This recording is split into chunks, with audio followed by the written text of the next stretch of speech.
Welcome, Chris Evans Radio, episode 2 with David White. What's going on, man? Not too much. How you today? Doing extremely well. It's an off day, so I got up, did some cardio, and ate a couple meals. I'm doing some more posing after we get off the call here, take an ice bath, and then I have a massage at 3. So Oh, nice. Oh, that's a good day. pretty funny that you asked me that, considering our last topic was rest days. Right? Perfect. If you Yeah. heard that, I did 40 minutes of list cardio. I stretched in mobility work. I've eaten 2 meals today so far. I'm going to take a nap. I'm going to get a massage, and I'm going to do an ice bath. Shocker, right? Yeah. So I know your training's been going well. You did something your check-in today, and you look fucking full as a house, and your food is starting to get to the point where I would consider most people would say it was stupid. So Yeah. Yeah. It's getting to that point. Yeah. I feel like most people would have said like it was stupid high, like 200 grams of carbs ago. yes. And by the way, your glutes are still in. Yeah. Glutes are still That's right. in, abs are still full, so or present, however you want to Yeah. look. So like it's really funny when I'm putting food in there, I have to like be so meticulous with it. It isn't easy as to like just go in there and be like, oh, let's. So I think today, like I took your rice to 350 grams a meal, like 350 cooked grams per meal. So anytime I get to like 400, I'm always like, fuck, that's a lot. Yeah. So Right. yeah. Like that's a lot of rice. Yeah. Oh God. Yeah. I mean, that's over what most consider measure 2 cups. Like that's a heaping Hmm. cups. So, Hmm. um, no, I'm fucking thrilled. Your cardio's 5. We just lowered it to 5 sessions at 20 minutes just to keep your heart rolling well, and that way you aren't gassing out when you're training. So, man, outside of that little leg issue we're dealing with, like, and what's funny is when you look at your legs, like they still are full blown, Yeah. which is hilarious to me to think about that you have. So Yeah. Figure ways to work around it and then work around it. yeah, and I think as I told you, right? Like, so the feedback was upper body needs to be thicker, and I'm like, man, it's a blessing in disguise, right? Like, Yeah. because here's what I know is going to happen: we're going to grow your upper body, and you're going to be pretty damn balanced. And then the moment your leg is healed, they're going to take off because they haven't been able to like crank, and it's going to be like, okay, well, Yeah. Exactly. back to square one. But as I've said to you 1,000 times, like, I refuse to let off of a body part of yours until it's Olympia level. You know, Yeah. like Yeah. Oh, it, dude, that drives me up a wall. If you're an NPC competitor, you everything is a weak point. correct. Yep. Like you don't need these. You do not need this complicated split because, like, oh, I'm not going to train arms because my arms are too good. It's like Yep. unless you're Phil Heath and you have Phil Heath arms and everything else sucks. Okay, I can take that. But Correct. if Okay. yeah, if you're not at the Olympia level, like everything is a weak point. Yes. Yep. 100. I mean, you can always, to my mind, like continue to round out the muscle, continue to dig in like deeper, nasty, like granite hard. When all the fat comes off, like it can look nastier, you know? Hmm.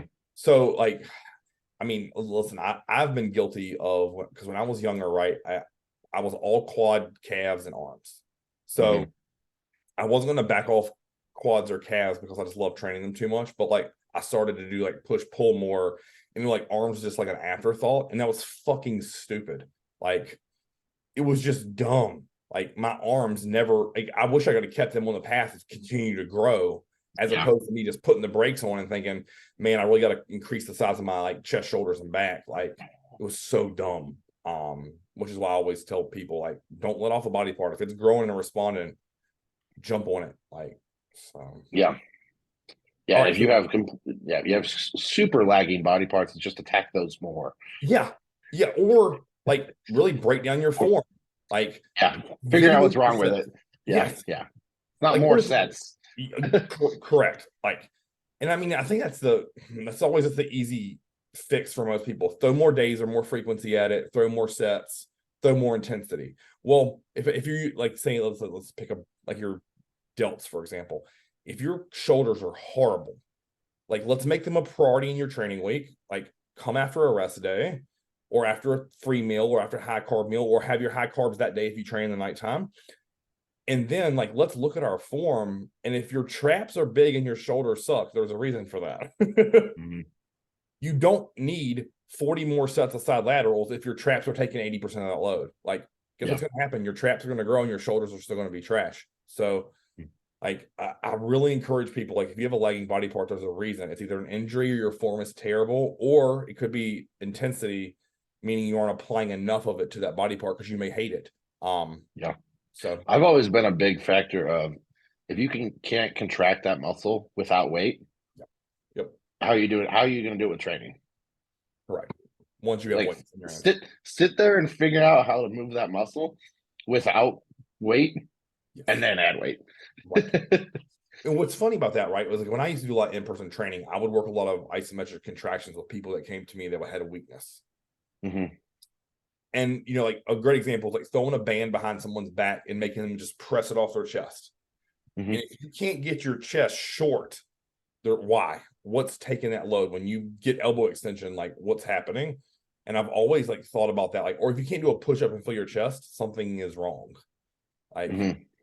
so yeah, it's really interesting when you think about people's weak points. They automatically just think more sets, more frequency, and that's going to be the issue. And sadly, you're just going to have even more underdevelopment, but you're going to be in the gym wasting more time. So Yeah. Well, I feel it's one of those weird only bodybuilding concepts, right? yes, If you yep, were in school, if you're in college, and you suck at math, most people wouldn't sign up for 4 more math classes. right, They'd right, take a step back. They'd take a step back, and they'd hire a tutor yes, to show them how to do it right. yes, correct, yep, And then they continue with the classes. Bodybuilding, it's like, oh, cool, but I suck at this concept, so I'm going to do a lot more of it. right, It's like, well, you still suck at it, so like yep, yep. You know what's really interesting, and I'm sure you've experienced this when you've had guys like train with you before, is they'll be like, man, I've never felt my muscle like this before. Because you make them do it with intent. Whether that be they're like shortchanging the reps in terms of range of motion, or they're slinging the weight with momentum, or sometimes in a lot of cases, like they just aren't using heavy enough load. Like they're trying to use too light of a weight and be too cute. Like, and that's something that I've always found. Like once you learn how to lift and move weight with intent and purpose, at the beginning, you're going to suck at it again in terms of load. But what I've always thought about, right, is if I can take that load, like let's say it's incline barbell and I'm doing 225 and I normally was doing 315, but I was pressing mostly shoulders and tries. If I drop down to 225 and use my chest, that progression back to 315 is going to yield more muscle tissue. And I think sadly, most people don't pair those. They're just like, oh my God, I'm down to 2 plates. Like I'm going to get smaller. Like, no, you're actually going to use your chest for the first time in your life. Yep. Shocker, right? Exactly. All right, so let's get into the topic at hand today, and it is contest prep and your mental outlook on embracing what we have in front of us to do for the day, for the month, for the whole prep, versus the people who just honestly chronically feel sorry for themselves, blame the world, or angry, walk around pissed off. And listen, I'm not saying in a prep you or I've ever not like had a moment where I'm going to rip somebody's face off. But for the most part, I think you and I both agree, like we choose this. This is 100% an option to quit at any time if we aren't having fun in it anymore. Yeah, And exactly. as I've said to you, once I stop having fun in the gym, eating my same boring ass meals I've eaten for the last decade, like I'm going to look at something else, or I'm going to reevaluate everything as a whole. And like, hey, maybe it's time to rethink how I do my nutrition, how I do my training, and get that passion back. So let's go through first. I'm going to ask you specifically here, right? Like when you flip that switch from all season to pre-contest and it starts to get hard, meaning, the hunger pains will start to be there. Weights don't feel as light as they used to be. Legs start to get a little heavy. Where does your brain go instinctually? Honestly, Yes. that my favorite part about that of prep is when it gets hard. I actually like that. Yeah. When I get hungry, I'm like, sweet, this is working. Yes. I have not been hungry, for me at least. When I start prep, I probably haven't been hungry for 4 months. Correct. Yeah. Oh, when the first time I get hunger, I'm honestly like, this is the best day ever. Yes. You know, Yep. and as that gets worse, it's one of those things that's just like, it's temporary discomfort. Correct. You know what I mean? Like, I'm very far away from starving, Correct. you know?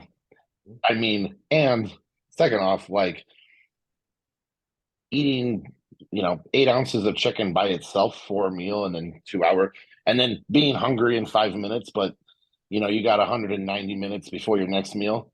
Yep. And you're like, okay, cool. Well, you can really be like, oh man, this is the worst. I'm gonna die. This is, I also don't, I never eat veggies, so that 8 ounces of chicken is just gonna be 8 ounces of chicken Correct. and some salt.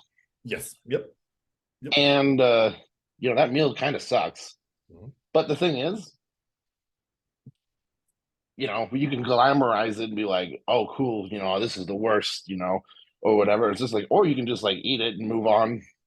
Got another meal in 3 hours, Yep. 2.5 if you, or two, depending on how your day looks, Correct. and you just move on, you go on with it. It's just be hungry, and you realize what that's part of the game, and you're not going to be where you need to be without that like it has to be there. Yes. Oh yeah. And yeah, so that's it's just simple as that. It's just like, okay, cool, well, this is what it is. You have never once complained to me about anything in terms of that portion of prep. Nothing, not Mhm. once. I'll send you an update, and it may suck. It may be you got your carbs pulled by 50 or 100 grams, for example, or all your fat removed from an off day. Mhm. And you're like, cool, sounds like a plan. Update you tomorrow, right? Like, Yeah.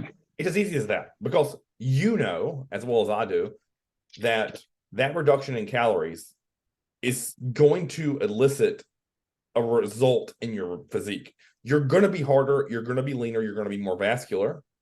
And if you follow the plan to the T and your body fat comes down enough, I'm going to feed you again. End of Yep. story. And I think that's really hard for people to wrap their brain around, because I'll send some people an update where I like literally make a small adjustment. Like, let's say I remove an apple from their pre-lift meal. Oh, they lose their goddamn mind. I'm like, you still have 250 fucking grams of rice. Like, you aren't hungry. Stop it. Right. Can I have another? Like, oh, yeah, it blows my mind. Like, how insane some people are and like latch on to food, right? And like you, when I feel that hunger, like I kind of evil laugh, right? Because I'm like, Yep. oh, like, something's happening, right? Like my body's signaling my brain is signaling my body to, hey, get up off the couch, go to the fridge and put something in your mouth. If not, you're gonna lose weight. In order to maintain the same, we need something in your mouth. And I don't think people put that together, right? Like, if I don't do that, and if I go to the cabinet and get a glass of water and drink it, which is 0 calories, guess what? I am one meal closer to being leaner on that stage. Mm-hmm. Once you flip your mindset to that, in knowing, like, and I think like part of me kind of gets off on a little bit, right? Like, 'cause I'm like, how many people went to the cabinet, got a sugar-free Jello, and ate it? Oh yeah. How many Oh, people? dude, those fucking snacks. Like, stop it.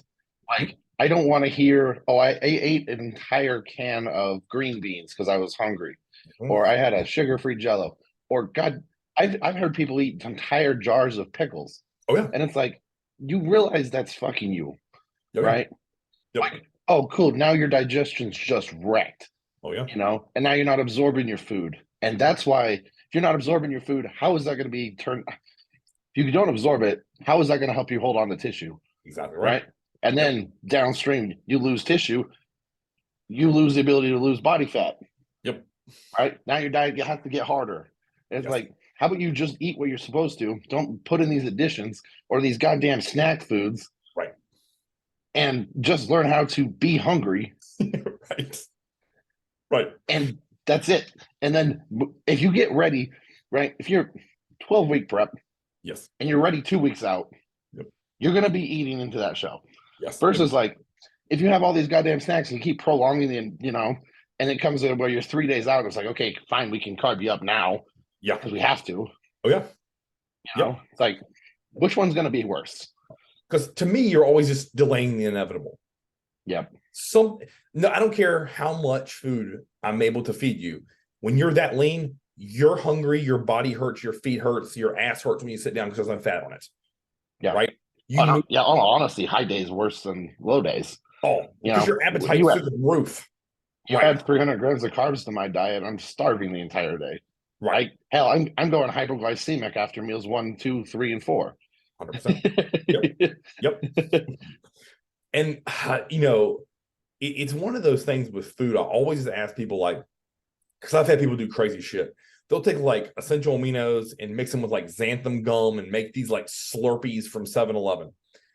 And they're like, oh, it blows my stomach and I'm not hungry anymore. I'm like, okay, you just wrecked your digestion for the rest of the day. Why couldn't we just have water, go have a coffee, maybe have one diet soda, not a 2-liter, and then just go do something, take a nap, fuck your girlfriend. I don't care. Go for a dog walk, read a book, play Xbox. I don't care. Fill in the blank. Pick up a hobby, go do it. Read a book, like play on social media, double down on work. Like if you distract your brain and you just don't sit around and obsess about all the food you're not getting, life becomes way more manageable. Like, do you agree with that? Oh, 100%. Yeah. Finding something to do between your meals is the secret right there. Right. If all you do was, eat a meal and then think about your next one, it's like, well, that's why there's a problem. Yes. Like, better be goddamn busy. Yes. Now, and second off, if you're moving around, right, you're not just shit, you're gonna burn some calories. Yep. It's interesting. I'll get people whenever I post like a story of being on the golf course with my dad and Daxon, right? They're like, I can't believe you're going to play golf. Why? That's 2 to 4 hours of where I am fully distracted. And I have a cooler, I have my 2 meals in it, I have plenty of water, I have a Powerade Zero, and I'm having fun. And I eat right before we go out on the course. I'll have 1 meal if we make the turn at 9, and then I'll have a meal in the truck afterwards when we're done. And that's 3 meals. And I spent quality time with my dad and son and had a blast and burned some extra calories. Because I've never tracked my steps on a golf course, but it's way more than if I'm sitting behind my computer doing work, right? Yeah. And you get some sunlight, and I get to kind of feel a little athletic. Yeah. Super true. So it's one of those things. Like, I mean, go do bowling, go ride go-karts, go play putt-putt. Like, there's so many options to me. Like, fuck, you could go to the grocery store and just walk around and look at like spices and seasonings that fit within your plan. And I don't know about you, but that's like super rewarding. I've always enjoyed doing that. Like, oh man, that's finding random sauces and stuff. Yep. That and buying t-shirts is like my prep vices. Yeah. Like some people go after shoes. I swear to God, I probably buy 40 shirts in prep. Right. Yeah. Like I'll buy 2 a week. I'll buy 2 a week the entire fucking prep. Yep. Because listen, when you put that on to go train, you're like, oh hell yeah, you feel good about it. When the package comes, you get an endorphin release when you open it, right? Yeah. Like, I mean, my last prep in 21, I bought a whole fucking truck.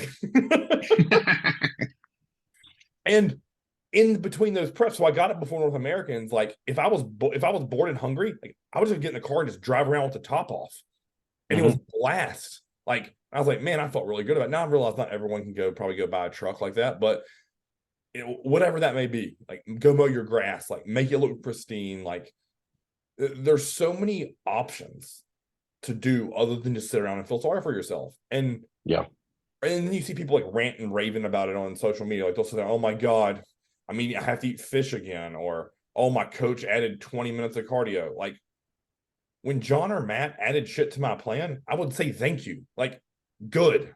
Make a change. Like, I want change because I know it's going to get me closer to being on stage. Because at the end of the day, right? Honestly, and you and I both know this, at 12 weeks out, nothing sucks. 12 weeks out is easy. You might as well be an extended off season at that point. Slightly pull back food and regular cardio, for Christ's sake. Like, that's at max 84 days that you have to lock in. 84 days is a blip in the course of your life, right? Yeah. I'm almost 40 at this point. Like, 84 days, if I can't do something for 84 days, like, I need to challenge myself of like, how soft I've become. Because, Super true. because between you and I, right? Like at 6 weeks out, I would say that's where most people start to feel it. But simultaneously at 6 weeks out, I look incredible. Yeah. So it's a trade-off. You're like, man, all that off-season like fluff is shed. And each day you wake up and you'll see new things, a new vein, a new striation, more separation, smaller waist, like glutes are coming in, hamstrings are dug out. Like to me, it's so rewarding, even though you may be hungrier and doing more cardio than you may want to be. Because I mean, for me, like cardio is really enjoyable under 30 minutes, like 30 or under, I enjoy. Anything over 45 minutes of cardio. And like I literally have to remind myself, like, hey, you're doing this for a reason. You're doing it for a reason. Where in the all season, 30 minutes, 20 minutes, it's cake. Even if you split up and did 20 and 20, like 20 a.m., 20 p.m., I'm still chilling. Like it's still not hard. But it's really interesting to me that people don't view that as if you're talking about the last 6 weeks, it's only 42 days. But each day you look better and better. When you strip that shirt off at the gym after you got a pump, man, that it's so rewarding. Like that trade-off of hunger to seeing all the hard work you put in for the last 12 to 18 months come to fruition. Like I'm sure for you, right? Like when you started seeing your back shots this last prep, you were like, man, like what we did worked. And it's exciting, right? Yeah. No, exactly. That's like, I mean, that's like the reason I like bodybuilding. It's never about being on stage. It's like I started off this as a fat kid, so I was 220 when I was 16, and I decided that wasn't a thing, you know. And a year and a half later, I was 130 pounds, Yep. And the concept of me being able to just do that, like that wasn't like I wasn't on a special diet. That was just me being like, okay, this isn't okay. I want to do this. Right. All of it's in my control.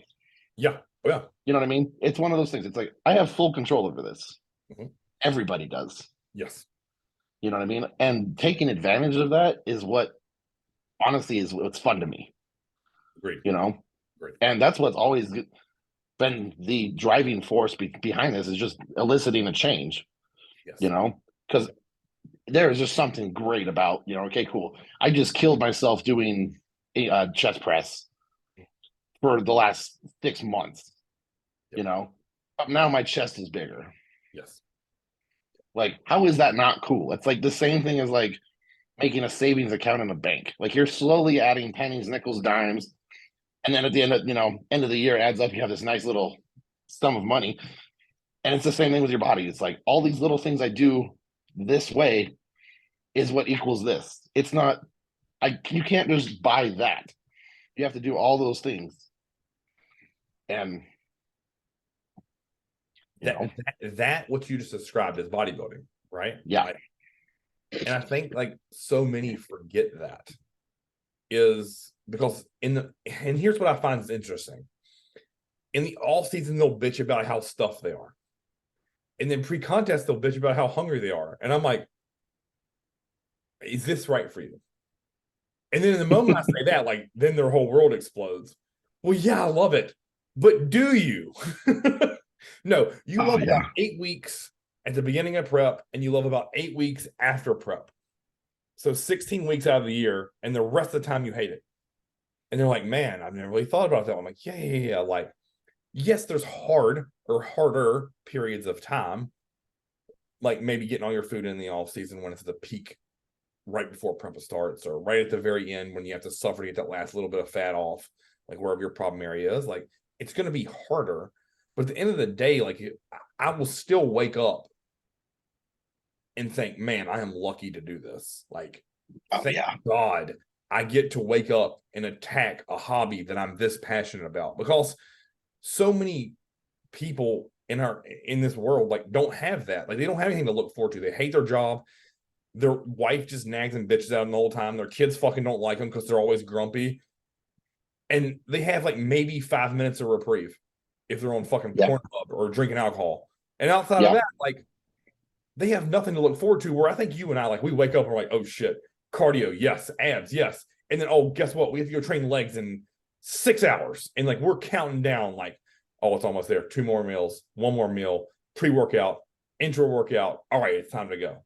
And then it's like you Mhm. look back and like, man, that pump was incredible. I hit better numbers than I ever have at this far out from a show or this deep into an all season. Like they they almost forget how fortunate you are and how quickly all this could be taken away from us in a Yeah. second Yeah. if injury happens or death or life. Like I think if you put things in that perspective, suddenly it's a gift, not a curse. Mhm. So I don't know. Oh, dude, it's crazy. Every time I hear someone complaining about either off season or prep, it's just like I grew up in a place where like the gym wasn't even a thought, Right. right? It couldn't have happened. And then the first time I got a gym membership, I legitimately had to have my older sister sign me up because I was 17 and I couldn't actually sign up for one, Right. right? And dude, I would ride my goddamn bike to the gym, Right. I remember you telling right? me. And I was so goddamn happy to be there, Right.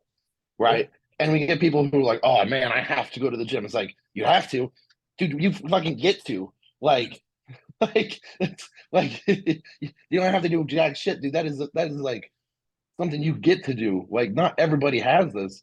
Dude, there's people in Africa who are lifting goddamn rocks for fun, and you're Right. complaining about going to a air conditioned fucking gym. Yeah. You Agreed. know?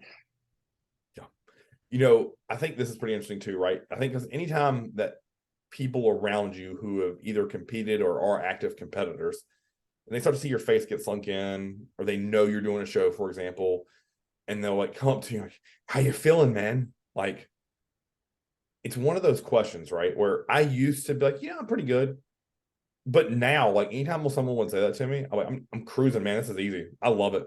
I couldn't be Yeah. happier. And they're like, "What?" Like they're so bamboozled because they're so used to. Because I think we've all heard it. Like you hear someone a competitor get asked, like, "Oh, I'm starving. Oh, my feet hurt. Oh, I'm doing 2 hours of cardio. Oh, I'm having to train 7 days a week." Like fill in the blank. As opposed to, man, like this, I'm in a good spot. This is the best I've ever looked. This is the biggest I've Yeah. ever been at this leanness, at this body weight. Like I'm nailing posing like I never have. My abs are pulled in tight. Like every day I wake up and I'm one day closer to watching what I've been working towards my entire bodybuilding life get better than it was last time. Mhm. And suddenly that flip of that switch of, oh my God, I'm so hungry and feeling sorry for myself becomes, it's a gift. And it it's just one of those things. Like I think it stems from me just being an athlete personally, right? Like 2 days in football was not easy. It was hot. Like my friends were at the pool, like checking out girls' tits. Like we were tackling each other in 100-degree weather with helmets on. And guess what? I was thrilled to fucking be there. Oh yeah. you know, because we had kids on that team who would be like, man, like I'd much rather be drinking or by a bonfire or, on vacation at the beach, like fill in the blank. Right? Man, why? Like right here is where I want to be. Like what we're doing now is going to help us win. Like Yeah. I've always thought about that, right? Like, Mhm. and I think competitors don't think about that. Like when you and I get together for a training session, we murder each other. We know that singular session, 9 times out of 10, isn't going to build a ton of muscle tissue. But what it's going to do is get us one little quarter of a millimeter closer where we want to be. And when we come home, we eat our meals. Guess what? Those same little millimeters keep it continuing to add up. Like, so I if mean, that's like the whole part of bodybuilding. It's the off season too. You know, you know how everybody does this. You got your 8 ounces of chicken, your 300 grams of rice, your tablespoon of olive oil. They're like, ooh, that's pretty similar to Subway sandwiches. I'm going to eat this. It's like that takes you a step further back. yes, Cool. Calories are roughly the same. yep, That meat's processed garbage.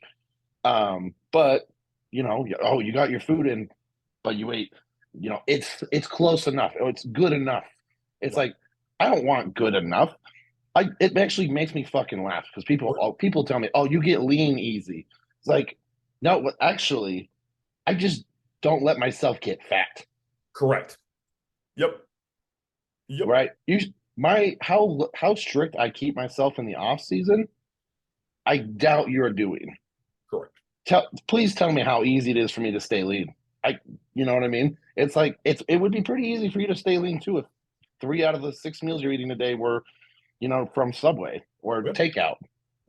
Yeah. Make them yourself. Yeah. That fucking easy.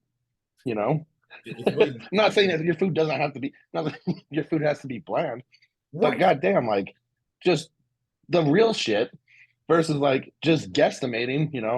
Oh, cool. I went to IHOP and I had uh, eggs and pancake from a post work meal. Like dope. That'll work every once in a while, but like there's a reason why. Oh, cool. Like you go into prep and all of a sudden you lose 20 pounds. Oh yeah. Like, Right. oh, you're like, oh, that's weird. They don't correlate that, right? Because we've all heard this. Well, it was close enough, or oh, it's better than if I went to McDonald's and smashed shit food. Okay, it's definitely better than McDonald's. I'll agree with you, but it's not as good as if you made that same steak, rice, and olive oil at home. And when you put that back into their face, and they have to come to terms with the fact that you can choose like bad, good, or great. And if you have the ability to choose great, why in the world are you not going to choose it every fucking time? Yeah, exactly. It isn't. It's not in your fridge. Just go make it. Yeah. Well, it's not only just with food, right? You got that good, like bad, good, great, right? Yep. Same thing comes to training and doing your cardio. Yep. It drives me up a wall when I see people who have the whole goddamn day. They have time. I'm not saying, but they decide to do. They push everything. They're training and cardio off of. Now they're training after meal 5, and they're going to do an hour of cardio after meal 5. Right. Yep. It's like, why? Why did you not do your cardio in the morning? You were up. You were doing nothing. You sat there and watched Netflix for a morning, like as you woke, instead of, it's like you got to periodize that so that's effective. Yep. I'm not saying it's wrong to do that. So, life happens. Yeah. But like, if you purposely just like, okay, cool, I'm just going to push everything off, like that's dope. All right, cool. What do you think your body's going to look like? Because it's going to follow. Yep. I'll share this with you because I cannot tell you how many times I've problem solved this with people, and I didn't think I'd ever have to problem solve this personally. So when I used to work at Gold's, like my schedule, I typically had it to where I would train people from 5 to 6, 6 to 7, and then I would do my cardio at 7 a.m. to 8 a.m. I just have a window blocked off, right? Well, let's say our general manager needed someone to go on that hole at 7, and the whole night before I didn't see it. I didn't see it until the next day when I got into work. So then I get there, I'm like, oh shit, my cardio time's screwed. Like, because I have a new potential client that's signed up for training.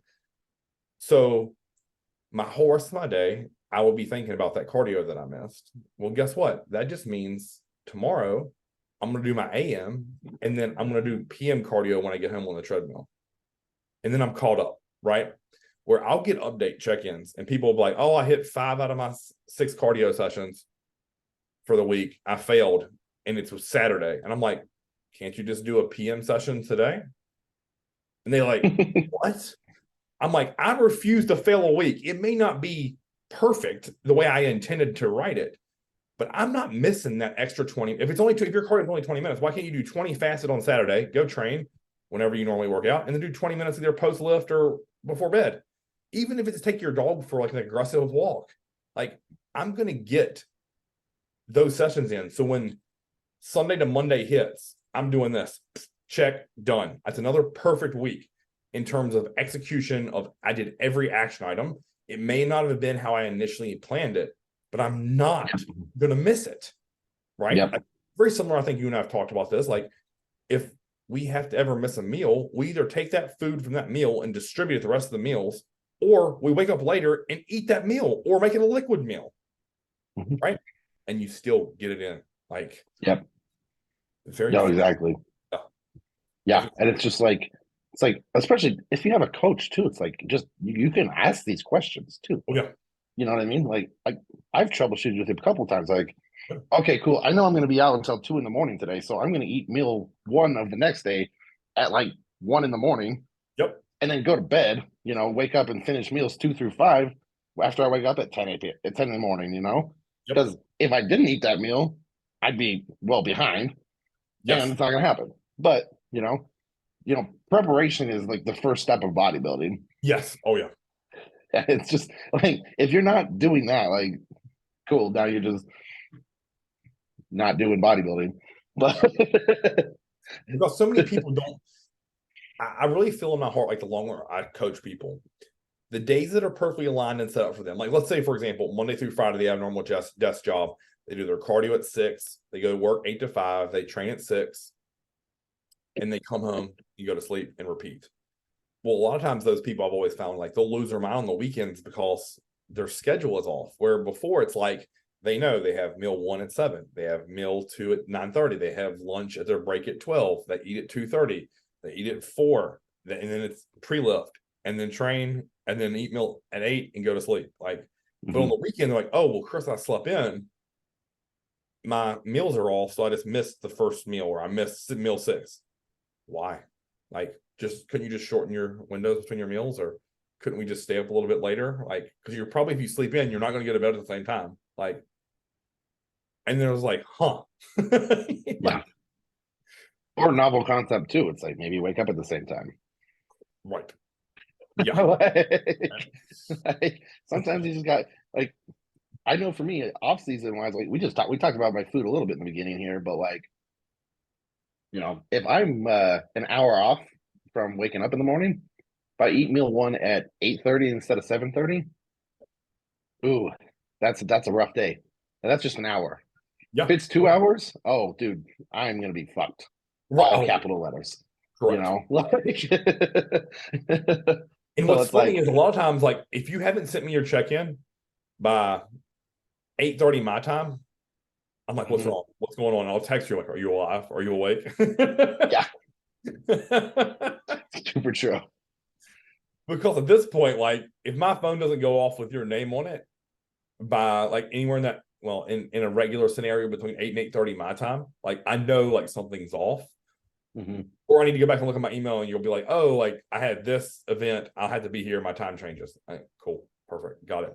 But I'm so conditioned coaching you that I know that update is going to for sure come in at that time for the most part. And I always try to find myself where I'm in front of the computer to knock that, especially when you're in prep. Like I always have my guys and girls, like their times are almost always down in my brain where it's like, okay, you're in prep, like you're the priority client in that moment. So I have to put all my work on pause and handle that update to make sure we're in the right spot to attack the day, especially if we're going to like say load carbs that day, or if I have a feeling we may need to change your plan, because sometimes I may have to change your plan and it may actually take me like 10 to 15, maybe 20 minutes worth of work. Yeah. Get it. So in my mind, I'm always like, I need to get this out to you as soon as possible. So a lot of times I'll break your updates like, okay, hey, increase your cardio by 5 minutes. I'm working on your nutrition change right now. Because I'll know like, hey, no, you have to do 45 minutes of cardio. And I know that I have me a little window, so I don't have to rush through that process to where I can modify your meals, take your time, get it over to you. If you have any questions for me about what we did or how I changed it, and then that way you can implement it into your day like super fast. Like, I think that's something that people neglect. It's like, oh, like one day I check in, I'll be at 8, and then 11, and then midnight, and oh, I forgot it this week. Like, yeah. What do you Well, mean? it's probably similar to, like when I wrestled and when you played football. I mean, what happened when you were late for practice? Oh, you get your ass chewed and you get in trouble and run. Yeah, it's the same thing with check-ins. That's how I've always viewed it. It's like, I mean, obviously, I'm probably not going to get stuck doing laps, but like, Right. just damn it, Chris always says like, all right, cool, 10 laps. Like, okay, shit. That's 5 full speed prowler pushes. Yeah. But I've always viewed it that way. Like, like if I'm late on my check-in, I'm missing practice. You know what I mean? Oh yeah. And like that's how it's always been for me. So it's like I'm gonna be on time with this shit, because if I'm on time, he's on time. My goals are gonna be in where I need to be, right? And it's that goes both ways, right? Like if I'm not on time, it fucks your day up too, right? If I send my check-in at noon, it's 2 o'clock your time. You're probably at the gym, so you're not gonna see it until 4. Right. Right. And so that makes that 2 p.m. my time, where I'm already going to obviously be at work, Yeah. or, and it's just like, Well, it's your day. If cool. I need to change, yeah. Yeah. And then you're like, okay, at that point, let's say I'm pre-contest. It's like, cool, change your cardio down to 25 minutes. It's like, well, fuck, I already did it. You know what I mean? Yeah. Like, Yep. Great. so it's like, it's that simple. It's like, consistency. And to tie that what we just spoke about back to the original topic, right? And I realized, like, I think we're really speaking to more of people who've probably competed more than 2 times. Because I think the first time you do it, you have no expectation because you've never been through it. So people can tell you all day long, like, Dave, you're going to be hungry. But until you experience that hunger, you don't know exactly how aggressive it's going to be and how relentless the hunger is going to be, right? Or you don't know how heavy your feet are going to feel some mornings after the leg day on the cardio. Like, you don't know what to expect because you've never done it. Well, after you experience it, to me, two times at minimum, like, you now know that what's coming, or kind of, like, you kind of know what to expect. You know how your body's going to feel, how your brain's going to feel. And if we can be consistent with every one of our actions throughout the off season leading into a prep, it's just clockwork.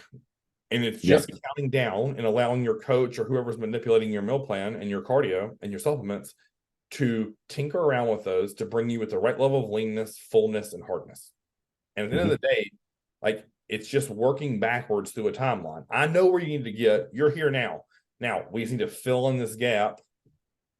And it's going to take 12 to 6 weeks to get peeled, depending upon the person. So if you are regimented, consistent, it makes this process so much easier, as opposed to the people who have to really flip the switch where every night they're eating Five Guys versus a steak and rice bowl that you make at home, or chicken and potatoes. That's a much more drastic of a flip, where I'm like, oh, okay, cool. Like, essentially, let's just take your rice from 400 grams to 300. And then guess what? You lost 6 pounds or 4 pounds or 3 pounds, or you're just noticeably leaner. That's so much easier of a transition than, oh man, I'm not doing any cardio to now I'm doing, say, 3 sessions at 20 minutes. Okay, that's an added schedule, as opposed to, like, let's say you're all season, we do 4 sessions of cardio at 20 minutes. I'm like, okay, cool. Like, prep started, we're 12 weeks out. Let's take that to 25 minutes. That's fucking easy. You don't even notice that, right? So, like, to me, go ahead. Oh, go ahead. Oh, I was going to say, it's always like the low hanging fruit, right? yes. Like, we get, especially at, if it's your first time prepping and like, you want to do a bodybuilding show, obviously you've probably been in the gym for a while. Your diet may be all over the place. It may not be, but, like, as they say with anybody starting fitness, right? It's always the low hanging fruit first. Doesn't matter. But when you get into a prep scenario, sometimes that's not an option. And that's where a lot of people get really, like, screwed up, is because, like you were saying, their diet's all over the place. And now all of a sudden they have 6 structured meals, and they've never done that before. And it's like, that's where things get lined up better, is if you get with a coach, you get those 6 structured meals, even if they're not perfect, right? You're at 90%, and then you do that for 6 weeks, and then you get into a prep and you lay on the gas and you are perfect with it, right? Versus, like, and that's where so many people get, it's like, oh, this sucks. Well, it sucks because it's different. Yes. That's not difficult. You know what I mean? Like, I love the fact what I get to eat 6 meals a day, because when I was a kid, I didn't even know if I was going to get a meal. And then the nice knowing factor of knowing I have 6 scheduled meals, I don't give a shit if I was eating fucking rocks, right? I know there's food, so, like, it's just like, okay, cool, but if you have a huge flip, it's not bad, it's just different, but you get this condensation thing because you think it's hard. Yep. All right, I think we thoroughly beat that over the head. And I think the final words here to me are, really, before you start a prep, I want you guys to sit down and write down why you love bodybuilding or competing. If you don't do bodybuilding, whatever class or division, write down why you love competing. And then when you have days that are hard, like reflect back on that and read through that list again. 9 times out of 10, you still align with all those original thoughts. Except this time you seem to have a little shove, like, hey, like this is fun. You get to weight train. Like you get to look better than 99% of the human population every minute of every day. And this is the leanest and the biggest you've ever been. Thank you. Like, you're welcome. Like, it's rewarding to me when, and I'm sure it is for you, like when you have a client, like, man, I've never looked at this in my entire life. I'm like, fuck yeah. It's because you followed the plan and it worked. And it works when you follow the plan. So I think and that also means staying in what you are. Like we get so caught up, it's like, I mean, I could look at, Phil Heath and be like, all right, shit, I don't look like that. Yep. Nope, but I'm better than I was before. Correct. That's always the answer. I mean, I think I posted about that this week, right? Like, I'm like, the skinny kid in me is like so proud of myself, and the bodybuilder knows how much more I have to do. Yep, And exactly. Both of those thought processes can happen simultaneously, right? Like, I can be disgusted by how small something looks, but know that, man, it may still be small in my eyes, but it's better than it was. And to me, that's what is rewarding about all of this. Like, and again, why I'm eternally grateful to have found this and been able to pursue it as aggressively as I have been, as I'm sure you feel the same. Like, so at the end of the day, guys and girls, like, embrace it, lean into it, not away from it. And if people try to pull you down on that negativity pit, like, just redirect them. Like, oh, I bet you're starving. No, I'm good. I could be hungrier. Like, my food could get lower. Like, not many people eat 6 times a fucking day. Right. Most people are lucky to get 2. Right. Yeah. Even if you look at, like, I don't know if you heard Regan was doing 3 hours of cardio. Yeah. Had him doing on the stairs, right? And most people are like, oh, that's a ton of cardio. Guess what? He could have done 4 hours. He could have done 5 hours. It can always get worse. And I think like people forget that, right? Like, I could take your protein from 8 to 6. I could take your carbs to 0, fat to 0, and say, okay, cool, we're only going to drink a gallon of water today and have 4 ounces of meat at each meal. That sucks. But guess what? I could take it to 2, or I could say we're going fast all day. Deal with it. So it's almost one of those perspective things. Like, if you find yourself drifting negative in your head, like, we'll just redirect it. I'm one step closer. I'm one day closer. I'm one meal closer. I'm way better than I was 2 years ago.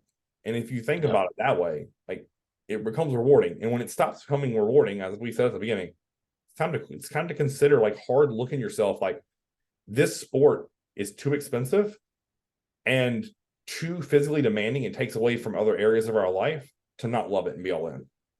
Yeah. It just is.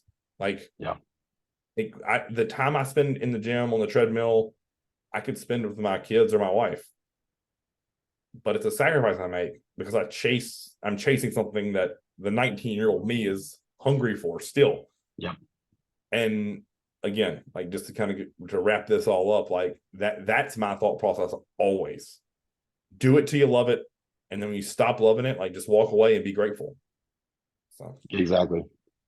All right, guys, episode 2 in the tank. It is done. This will go up. And on to episode 3, a little sneak peek, we are going to break down Sam Sulek's diet and let everyone know our thoughts on it. So I'm pretty fucking stoked about it, honestly. Yeah, that's going to be a good one. Yeah, that is going to be a fun one. Yes, I'm going to have to do a little bit of homework about putting it all in my fancy diet spreadsheet so you guys get to see what those look like. Dave, you know what my spreadsheet looks like, so I've given it to you for years. But we're going to have it all broken down. I'll do a screen share, and we'll look over, like, exactly what goes in, what his macros are, thoughts on his training, and all that kind of fun stuff. And maybe you'll be shocked at what we think. Maybe you won't. Maybe your thoughts will align with ours, or maybe they're different. So until next time, Christmas Radio.